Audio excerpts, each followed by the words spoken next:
Assalamualaikum warahmatullahi wabarakatuh. Kita alhamdulillah bisa bertemu kembali pemirsa di konten kandang domba Seung Tani.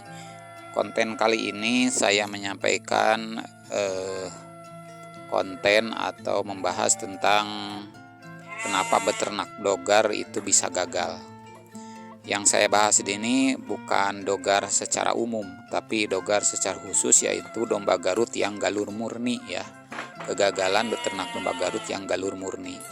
Kalau yang domba Garut sayur asal telinganya rumpung itu gampang, banyak yang tidak gagal karena mereka sudah tidak menjaga lagi silsilah darah, silsilah agresivitas untuk menjaga agresivitas domba supaya seorang menjadi suatu hewan yang fighter, petarung. Jadi mereka dicampur dengan domba yang lain, dengan domba gibas, domba ekor gemuk ya, domba priangan, domba sayur, domba kacang, domba impor dan lain sebagainya. Itu ujung-ujungnya orientasinya kepada daging.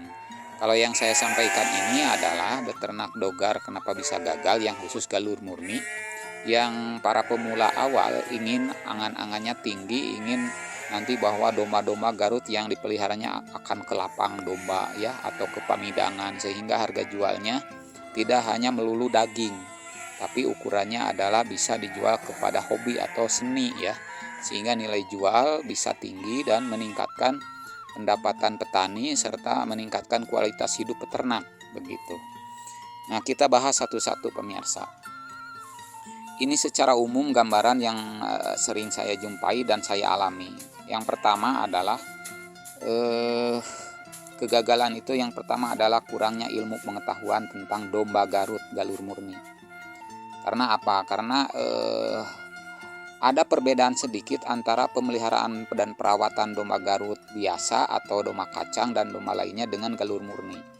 Domba galur murni yang menjaga silsilah darah, silsilah keturunan, genetik, itu memerlukan waktu ilmu yang lebih ekstra, bukan dalam masalah misalkan pemberian pakan, jenis pakan, penyakit, itu mah sama. Tapi dalam ilmu, dalam tata laksana kandang dan tata laksana perawatan, biasanya perawatannya agak nilai lebih begitu ya dibandingkan dengan domba-domba biasa begitu. Jadi yang kurang pemahaman, kurang pengertian, bukan dalam tata laksana produksi tapi tata laksana perawatan, itu biasanya begitu saja, sehingga baik perkembangan tanduk, perkawinan silsilah itu tidak dijaga, sehingga ya akhirnya gagal secara genetik untuk mempertahankan galur itu, atau gagal secara perawatan pemeliharaan karena tidak rutin misalkan mencukur bulu, karena sesuatu hal misalkan tidak rutin untuk memberikan vitamin, obat cacing, tidak rutin untuk exercise atau berolahraga dan lain sebagainya begitu. Itu masalah ilmu ya, yang pada umumnya kita jumpai. Ini saya lagi ngarit pemirsa, ini hanya video pengantar saja untuk menyampaikan materi yang saya sampaikan begitu, untuk sebagai bahan konten. Yang kedua, kegagalan itu adalah tidak terjun langsung ya. Beternak domba Garut kalau mengandalkan ABK, kita tidak bisa mengurus langsung, itu pasti banyak gagalnya. Karena kelemahan ABK itu bisa mengefek kemana saja, ke pakan, ke tata laksana kandang, tata laksana perawatan, kepada hama penyakit, ke tata laksana pemeliharaan, pemberian pakan, pemberian vitamin, obat cacing, pemberian penanganan penyakit dan lain sebagainya, itu adanya di ABK. Jadi kalau kita tidak paham, ilmunya kurang, balik lagi ke tadi, kemudian kita hanya mengandalkan ABK, tidak terjun langsung, itu biasanya gagal. Karena efek ABK itu ke semua lini. Begitu kalau ABK-nya tidak mumpuni. Begitu pemirsa. Jadi harus terjun langsung, kita mau kotor-kotoran, mau kerja keras, tahu teorinya, kemudian kita praktek, dan pengalaman itu akan datang ketika kita melaksanakan begitu.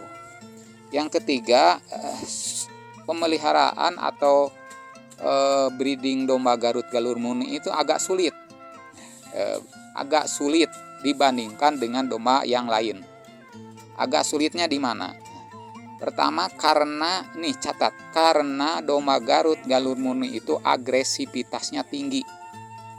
Jadi jiwa petarungnya tinggi, jadi agresif sekali.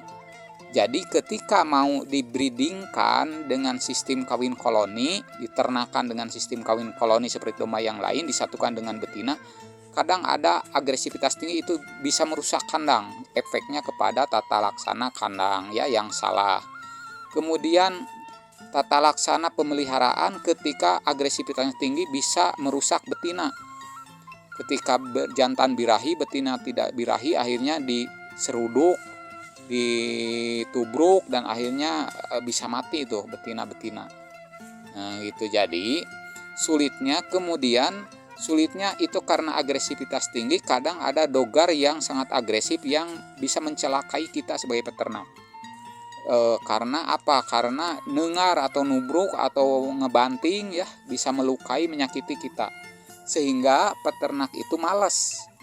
Nah, pemula yang belum tahu seluk-beluknya itu malas untuk melanjutkan beternak, akhirnya berhenti, akhirnya banyak yang gagal kan begitu. Nah, di sini jadi kuncinya kenapa banyak yang gagal, karena agak sulit dalam tata laksana kandang. Harus kandang yang standar SNI lah, kalau di grup WA itu di obrolan itu ya. Jadi standar domba Garut yang galur murni. Kalau domba Garut sayur mah tidak masalah pemirsa. Disatukan juga asal telinganya rumpung jantan dengan jantan masih kecil-kecil sampai jajalon sampai punglak 2 biasa-biasa saja. Itu hanya. Tapi kalau galur murni itu akan terjadi perkelahian, beradu ya. Walaupun masih kecil, akhirnya rusak tanduk dan lain sebagainya gitu. Jadi nilai seninya akhirnya hilang. Tata laksana kandang, kemudian tata laksana perawatan tadi, mau memandikan, mau mencukur bulu, sulit mengeluarkan, takut. Karena apa? Karena sieun nubruk, sieun dengar, takut menyakiti, melukai, sehingga apa? Malas ya. Setelah malas ya ujung-ujungnya ketika sistem kawin koloni dalam beternak dogar galur murni gagal, nggak bisa disatukan, misalkan karena beli pejantannya yang sangat agresif, tidak pejantan yang ramah, yang bager. Nah, akhirnya kan solusinya kawin individu. Tapi ketika kawin individu, kegagalan peternak pemula itu tidak tahu cara ciri birahi dari domba. Karena ciri birahi itu selain 3B itu kan macam-macam. Ada tambahannya, tidak mau makan lah, kurang nafsu makan lah. Selain 3B ya, bareuh baseuh beureum pulpanya. Kemudian mengembik terus, kemudian mencari-cari domba jantan, gelisah, kemudian menyendiri seperti yang sakit. Itu ciri-ciri tambahan dari birahi. Kalau pengamatan peternak itu kurang, nah itu akan terlewat. Karena yang menjadi penentu breedingnya beternak domba Garut galur murni itu akan beranak pinak adalah terjadinya perkawinan. Dan terjadinya perkawinan akan membuahkan hasil 100% ketika sedang birahi dikawinkannya. Kalau pengamatannya dalam tata laksana pemeliharaan ini kurang, baik ABK baik kita sebagai pemilik, ya pasti itu terlewat dan waktu yang terbuang akan lama, selang 21 hari kemudian, itu juga kalau birahi lagi. Gitu. Jadi ketika mau dikawinkan secara individu karena jantannya agresif, kita malas, ABK malas, pegawai malas untuk mengeluarkannya dengan alasan takut dan lain sebagainya, akhirnya terlewat, akhirnya ya gagal, tidak terjadi, tidak bisa beranak pinak karena tidak terjadi pembuahan. Begitu. Jadi agak sulit di sini dibandingkan dengan yang lain, dengan catatan tadi digaris bawahi agak sulitnya. Tidak sulit tapi agak sulit itu dalam tata laksana tadi, tata laksana perawatan, tata laksana kandang, tata laksana pemeliharaan, dan ya otomatis efeknya kepada pemuliaan atau breedingnya itu ya, supaya berkembang biaknya. Kalau males ya akhirnya gagal, berhenti tengah jalan dengan alasan ya berbagai alasan lah. pemula itu begitu, jadi akhirnya tidak berkembang beternaknya. Dan ini peluang bagi mereka yang sudah terbiasa. Karena apa? Karena tetap galur murni itu menjaga silsilah, menjaga darah, menjaga keturunan genetik. Itu hanya orang-orang tertentu, peternak-peternak tertentu yang pantang menyerah. Semuanya digeluti dan akhirnya apa? Akhirnya yang mengeluarkan domba-domba bagus yang dibeli oleh para penghobi di lapangan, di pamidangan dengan nilai yang sangat fantastis sampai ratusan juta, itu peternaknya itu juga. Peternaknya itu juga, dan yang gagal akhirnya kembali lagi ke domba-domba lokal. Ya begitu, kembali lagi ke domba-domba biasa. Jadi nilai jualnya tidak ada nilai untuk seni, akhirnya jualnya nilai daging ya, kembali lagi ke laptop pemirsa, jadi ke daging lagi. Kemudian harga jual akikah kurban gitu dengan nominal ya, kalau domba lokal kan domba sayur, domba kacang mau bobot setahun 30 kilo juga berat 35 kilo. Kalau dogar kan ada yang 1 kintal, kan ada yang bobot di atas 70 ke sana 1 tahun.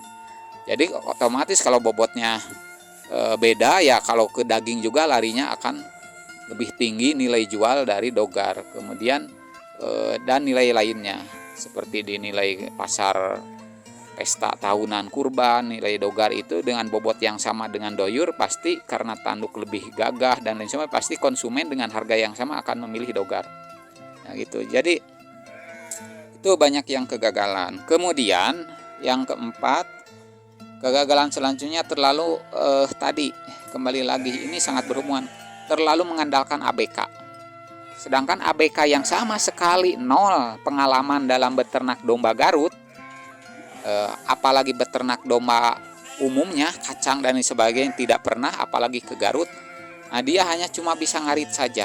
Ngarit juga tidak benar. Misalkan tidak benar teh dengan tanahnya diambil, dengan kotorannya, aya daun awi, aya naon ti rumput lapangan asal brek. Nah, itu juga tidak benar. Kan berhubungan nanti dengan urusan hama penyakit ya yang menyerang domba. Karena domba itu akan mati, akan berpenyakit, itu urusannya dari perut. Mau alasan apapun, alasan itu ini kembalinya ke pencernaan, ke perut. Karena domba itu tidak memikirkan kebutuhan, tidak punya keinginan seperti kita. Temikirkan hutang hari domba mah, temikirkan setoran. Jadi yang penting sering mandi, sering moyan, bersih, eureun seubeuh, makannya eureun seubeuh, eureun eueuh, kualitas pakan yang bagus, pasti lintuh, pasti beranak pinak dengan baik. Begitu. Kalau mengandalkan ABK, nanti efeknya seperti yang saya jelaskan di awal, akan ke pakan, akan ke tata laksana kandang, tata laksana pemeliharaan, ke hama penyakit, dan akhirnya ABK-nya yang kurang amanah, apalagi ya atau tolerkeun domana ya pasti gagal. Kemudian selanjutnya pemirsa, ini konten panjang sekali-kali. Biasanya saya kan cuma 7-8 menit, sekarang sudah belasan menit, tapi nggak apa-apa. Ini sebagai pelajaran pengalaman dari saya, dan itu semua pernah saya alami semua ya, dari awal mulai beternak domba sayur pindah ke Garut sampai berhenti, akhirnya ke Garut lagi. Kemudian saya mengandalkan ABK-nya ya seperti saya jelaskan tadi. Akhirnya saya pusing, terjun sendiri, udah ciptain lapangan kerja sendiri lah daripada ini. Begitu ceritanya. Jadi ini berdasarkan pengalaman saya pribadi. Kemudian yang kelima adalah kegagalan beternak dogar galur murni itu ketika kita tidak punya bank pakan yang mencukupi. Jadi bank pakan yang mencukupi itu adalah antara kisaran per ekor itu ngitungnya antara 70-80 meter dengan teknik bank pakan budidaya. Artinya budidaya itu ditanam, bukan lumput liar di lapangan. Ditanam, disiram, dipupuk. Nah, itu budidaya pakan. Jadi ngarit itu saya sendiri itu 40-50 ekor, paling sedikit 30 ekor, 40 ekor. Itu dengan bank pakan tersedia, tidak terlalu jauh, ngarit itu cukup hanya 2-3 jam untuk domba 30-50 ekor sehari. Jadi bisa efisiensi waktu, tenaga, biaya. Jadi kalau misalkan bank pakannya nyari sendiri di lapangan, ABK kemana nyarinya bingung, kemudian lama juga waktu yang digunakan, ya akhirnya repot juga, energinya habis di nyari rumput, tidak bisa ngurus yang lain. Ada domba sakit, ada domba yang perlu dicukurin, domba yang perlu dimandikan, ada domba yang birahi. Ya akhirnya hanya berkutat di ngarit. Kalau bang pakan, jadi faktor bang pakan itu adalah bahan bakarnya. Sangat penting untuk memulai beternak domba. Tong nyusahkeun sorangan. Ngingu domba can boga cadangan rumput. Nah, pelak rumput jangan. Lebih baik kita tanam rumput dulu, manfaatkan lahan yang ada, kita hitung untuk berapa ekor supaya enjoy begitu. Begitu sementara dari beberapa faktor kegagalan, hanya beberapa poin yang pentingnya saya sampaikan. Pokoknya mah tetap semangat, salam ngarit, salam beternak, Bangga Jadi Peternak, tetap semangat. Wassalamualaikum warahmatullahi wabarakatuh.